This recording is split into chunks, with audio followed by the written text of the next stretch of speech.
السلام علیکم ورحمۃ اللہ وبرکاتہ. الحمد للہ رب العالمین والعاقبۃ للمتقین والصلاة والسلام علی رسولہ الکریم. اعوذ باللہ من الشیطان الرجیم. بسم اللہ الرحمن الرحیم.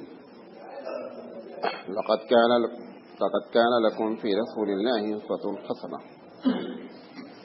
محترم حضرات، ہم سیرت رسول اکرم صلی اللہ علیہ وسلم پر سلسلے وار پروگرام کر رہے ہیں اور آج اس کا 173واں درس ہے، 173.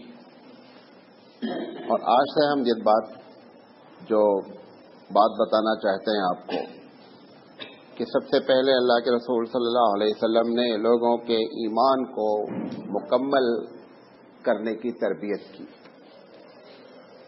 اور اس کے ساتھ ساتھ جو دوسری چیز لگی ہوئی تھی وہ یہ تھا کہ اللہ کے رسول صلی اللہ علیہ وسلم اخلاقی لحاظ سے لوگوں کو ایک مہذب قوم، ایک کلچرڈ قوم، مہذب سے مراد ایسی قوم جو دوسروں کے لیے فائدہ مند، ایسی قوم بنانے کے لیے آپ نے تربیت کی. اللہ کے رسول صلی اللہ، یہ بات جو کہہ رہا ہوں غور سے سنیے. اللہ کے رسول صلی اللہ علیہ وسلم کو جو اس دنیا میں بھیجا گیا اس کا دو بنیادی مقصد ہے. دونوں کو قرآن مجید نے الگ الگ انداز میں بیان کیا ہے. ایک جگہ اللہ کہتا ہے کہ هو الذی بعث فی الامیین رسولا منہم یتلو علیہم آیاتہ ویزکیہم ویعلمہم الکتاب والحکمہ. یہ غالباً اس طرح کی آیت 4 جگہ تھوڑے سے الفاظ کے ادھر ادھر سے بیان کی گئی ہے. کہتا ہے اللہ تعالیٰ کہ وہ اللہ جس نے کہ بھیجا امیین میں سے ایک رسول کو، وہ رسول یتلو علیہم آیاتہ، جو اس کی آیتوں کو تلاوت کرتا ہے اور ان کا تزکیہ کرتا ہے، یعنی ان کے دلوں کی صفائی کرتا ہے اور ان کو کتاب سکھلاتا ہے اور ان کو حکمت کی باتیں بتاتا ہے. یہ ایک مقصد ہے پورے کا. اگر اس پوری آیت کا لیں تو ایک ایسی قوم کو دنیا میں کھڑا کرنا جو دوسرے کے لیے فائدے مند ہو، ایک بات. دوسری چیز، ہر کام صرف اور صرف اللہ کی رضا کے لیے کرے. اگر رکے بھی تو اللہ کی رضا کے لیے، کرے بھی تو بھی اللہ کی رضا. ایسی ایک قوم کو ڈیولپ کرنے کے لیے ہم اس نبی کو بھیج رہے ہیں. ایک مقصد. دوسری جگہ ایک دوسرے انداز میں بات کی، والذی ارسل رسولہ بالہدی ودین الحق لیظہرہ علی الدین کلہ. ایک جگہ آیا ولو کرہ المشرکون، ایک جگہ آیا ولو کرہ الکافرون، کہ وہ اللہ جس نے بھیجا اپنے رسول کو ہدایت کے ساتھ تاکہ دین حق کو پوری دنیا پر غالب کر دے. یہ بات کسی کافر کو پسند ہو ناپسند ہو، اس سے کوئی بحث نہیں. اللہ یہ کام کرے گا کہ دیکھیں، یہ بات آپ اپنی پالیسی میں سمجھ لیں. دین آیا ہے غالب ہونے کے لیے. دین مغلوبیت کو پسند نہیں کرتا. وجہ آپ کو بتاتا ہوں، اس کی وجہ کیا ہے. جو دنیا غلبہ چاہتی ہے، جو دنیا سپر پاور بننا چاہتی ہے، اس کی وجہ ظلم کرنا ہے اور اپنی ذات کے لیے انجوائمنٹ کرنا ہے. نہیں سمجھے میری بات؟ ایک آدمی الیکشن لڑنا چاہتا ہے، اس وقت کی صورتحال بتا رہا ہوں، چاہے وہ ممبرشپ سے لے کر کے پرائم منسٹر تک کے جتنے بھی الیکشن ہیں، اس میں 1% شاید ایسا آدمی ہو جو اس لیے الیکشن لڑنا چاہ رہا ہے کہ میں اس پوسٹ پر پہنچ کر عوام کی خدمت کروں. وہ 1% بھی بمشکل تمام ہے. چاہے وہ غلبہ ممبری کا ہو اور چاہے وہ غلبہ حکومت کا ہو، اس میں کوئی فرق نہیں. غلبہ ہے مقصد. وہ چاہے امریکہ غلبہ چاہتا ہو چاہے رشیا، سب کا مقصد یہ ہے کہ ہم غلبہ پائیں تاکہ اپنی منمانی کرے اور اپنی ذاتی زندگی کو انجوائمنٹ سے گزار دے. اسلام بھی غلبہ چاہتا ہے. اسلام کے غلبہ کی دو وجہ ہے، غور سے سنیے گا بات۔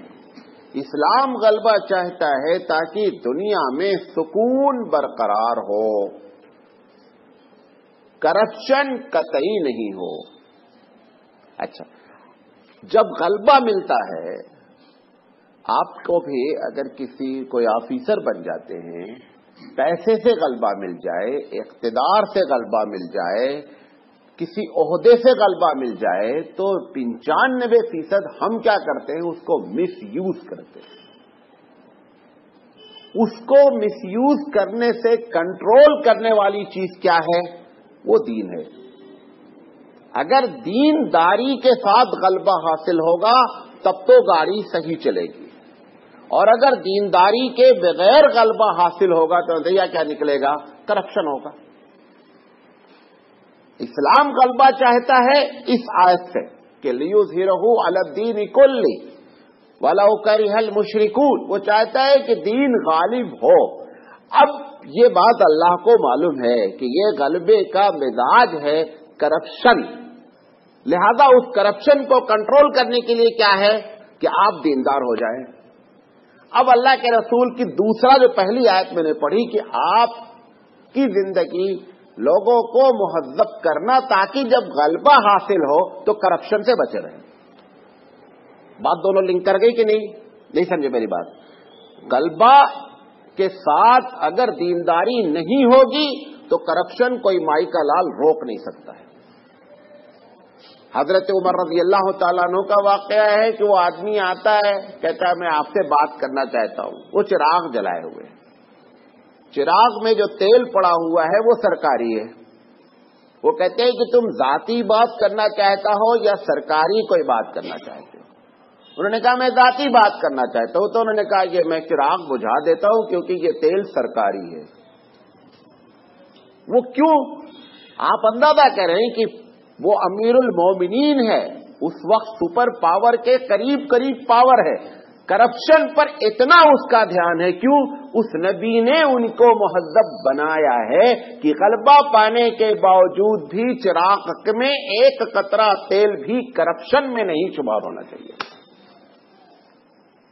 اسلام غلبہ اس لیے چاہتا ہے، تو مقصد دونوں ہیں کہ اسلام غالب ہو، اور غالب اس طریقے سے ہو کہ بندے دیندار ہوں تاکہ دنیا میں کرپشن نہیں ہو، سکون برقرار رہے۔ اب یقینی بات ہے کہ اگر غلبہ مقصد نہیں ہوتا تو اتنا مہذب بنانے کی ضرورت نہیں تھی۔ اب اللہ کے رسول نے کے پلان میں آپ اس کو مانیں یا نہیں مانیں، آپ اختلاف کر سکتے ہیں۔ میرا اپنا نظریہ ذاتی ہے کہ ڈے ون سے، پہلے دن سے اللہ کے رسول کے دماغ میں پورا خاکہ موجود تھا کہ اسلام کا غلبہ ہوگا تو ہم اسلامی حکومت کیسے چلائیں گے۔ یہ پہلے دن سے پلاننگ ہے۔ ایسا نہیں ہوا خدا نہ خواستہ کہ مدینہ پہنچ گئے، ماحول اچھا ہو گیا لہذا حکومت قائم ہو گئی، نہیں، یہ ڈے ون سے شیڈول میں داخل تھا کہ اسلام اگر غالب نہیں ہوگا تو دنیا میں سکون برقرار نہیں ہو سکتا۔ حجاج بن یوسف نے اپنے بھتیجے محمد بن قاسم کو صرف اس وجہ پر سندھ پر حملہ کرایا کہ ایک عورت نے خط لکھا تھا کہ ہماری عزت محفوظ نہیں ہے، کہاں سندھ ہے کہاں کوفہ ہے۔ اس ایک عورت کے خط پر حجاج بن یوسف جیسا جو ہے وہ گورنر، وہ متوجہ ہوا کہ اسلام اس دنیا میں آیا ہے سکون کے لیے، ہماری حکومت ہوتے ہوئے زمین پر بدامنی نہیں ہونی چاہیے۔ ایک عورت کی بھی عزت لوٹی اور میں اس کی عزت کی میں حفاظت کر سکتا تھا، یہ بات پرس مجھ سے ہونی ہے۔ لہذا اس نے کوفہ سے بھیجا فوج، اور بھیج کر کے اس نے کہا کہ ان کو بتاؤ کہ ایک عورت کی عزت کی بھی حفاظت یہ ہماری ذمہ داری ہے۔ اس اسلام، یہ وہ بات ہے جو اللہ کے رسول نے تربیت کی۔ یہ تو ایک الگ بات ہے کہ ہمارے ذہن یہ اللہ آپ کو غلبہ کیوں نہیں دے رہا، آپ کے دماغ میں غلبے کا خاکہ ہی نہیں ہے۔ آپ یہ سمجھ رہے ہیں کہ ہم روزہ کر لیے، نماز پڑھ لیے، شب بارات کا پروگرام کرا لیے، معراج مولانا میں کرا لیے، بڑا تیر مار لیا آپ نے۔ اس لیے آپ جب آپ کے دماغ میں ہی نہیں ہے، نقشہ ہی نہیں ہے،